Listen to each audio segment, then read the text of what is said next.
Between the morning sickness and the heartburn, eating well may have fallen off of your to-do list during the first trimester of pregnancy.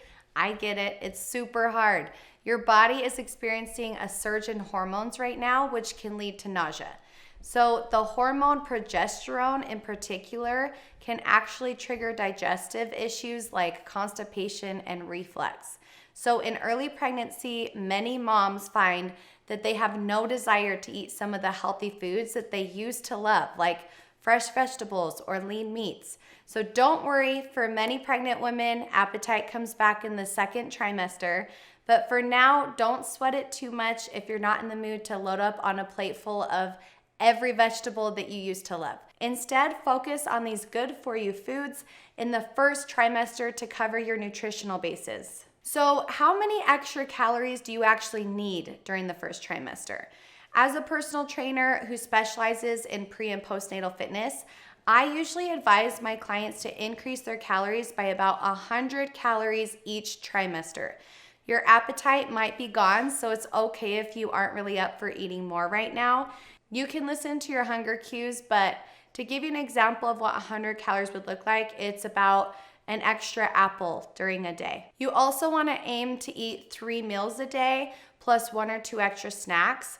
If you're having a trouble with portion sizes, then just concentrate more on quality. Making sure to get food that tastes well but has some nutrients is going to help you a lot. And I know, I get it, sometimes what you're craving or what you can actually stomach changes hour by hour in pregnancy.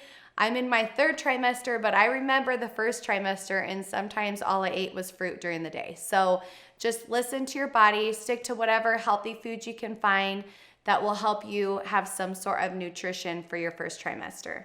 Let's talk about what nutrients you need specifically during the first trimester. And if you stick with me, I'll actually give you examples of where to find all of this in your foods.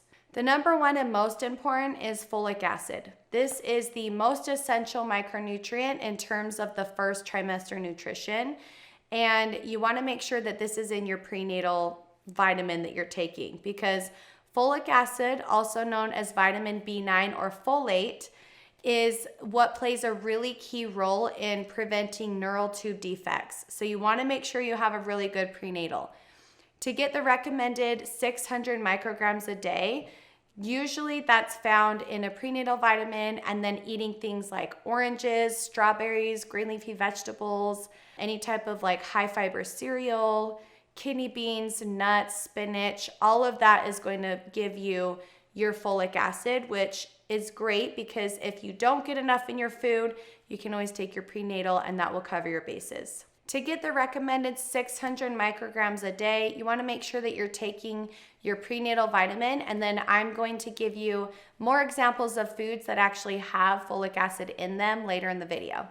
The next one is protein. It's key for muscle development for both you and your baby, and it supports uterine tissue growth. So I want you to aim for about 0.8 to 1 gram of your body weight per day. So if I weigh 120 pounds, I would suggest between 90 to 120 grams of protein per day. Calcium. It's critical for your baby's developing teeth and bones. Since your growing baby will take calcium from your own stores, too little calcium can actually result to brittle bones later on for you. You can generally get the recommended 1,000 milligrams per day through a well-balanced diet, but if you're worried that you might be falling short, then you can ask your OBGYN if you should take a supplement.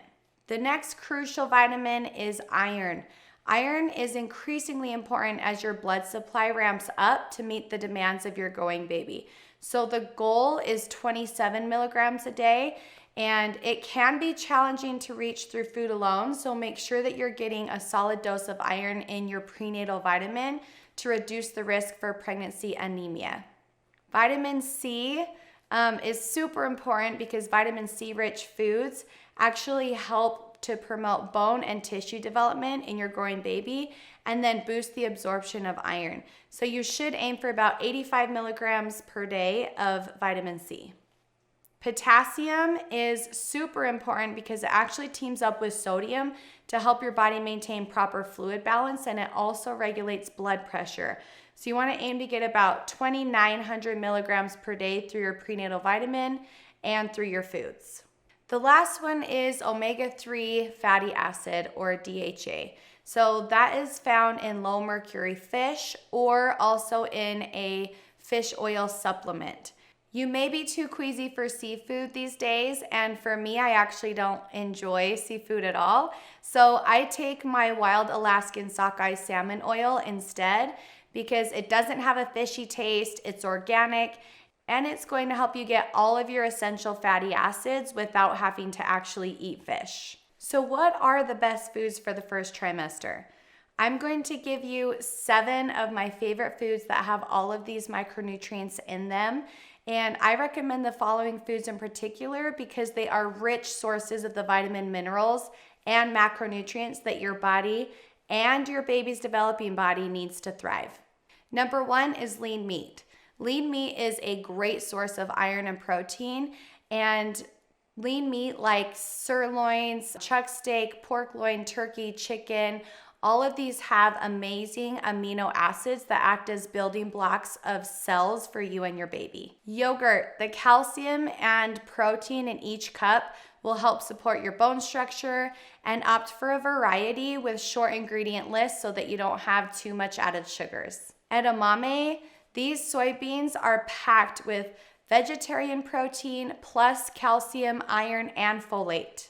Kale and spinach, or these dark leafy greens, offer a combo of fiber, calcium, folate, iron, vitamin A, vitamin C, vitamin E, vitamin K.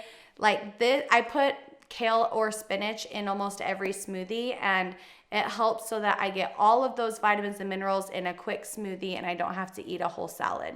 Bananas. So this is great for if you're feeling a little nauseous because they're pretty bland and they're soft. But bananas are one of the best dietary sources of potassium. Beans and lentils are awesome because they have iron, folate, protein, and fiber. So anytime you can sneak beans or lentils in, you should.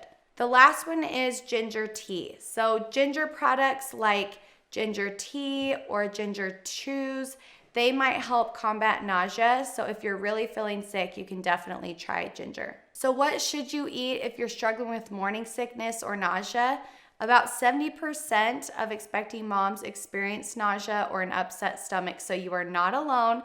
But here's a couple things you can do. The first one is just eat frequent meals. This is going to help you so that your glucose doesn't drop too low and make the nausea worse. The second one is avoiding spicy foods or really high fat foods, because that will lead to heartburn and stomach discomfort. The next one is to stick with cold or room temperature or bland foods, because when you're feeling really nauseous, you don't want to eat lots of different flavors and smells. So I like to do like fruit or yogurt, string cheese, nuts, like things that don't really have a big smell. Try doing liquid or softly textured meals as well that kind of help, like smoothies or oatmeals that will help with an upset stomach. And then make sure that you keep snacks on hand. I keep snacks by my nightstand, in my car, in my purse. I always have a granola bar or something that's just gonna help keep something in my stomach so that I don't get sick. Hopefully this helps. I remember all too well the first trimester. It is not for the faint of heart. You're doing amazing. Don't be too hard on yourself. If you enjoyed this video and want to check out my next video, the do's and don'ts during the first trimester of pregnancy, where I give you some more fitness tips. I'm BodyByBree. Thank you for joining me to create the healthiest, happiest version of yourself, and I'll see you back here next time.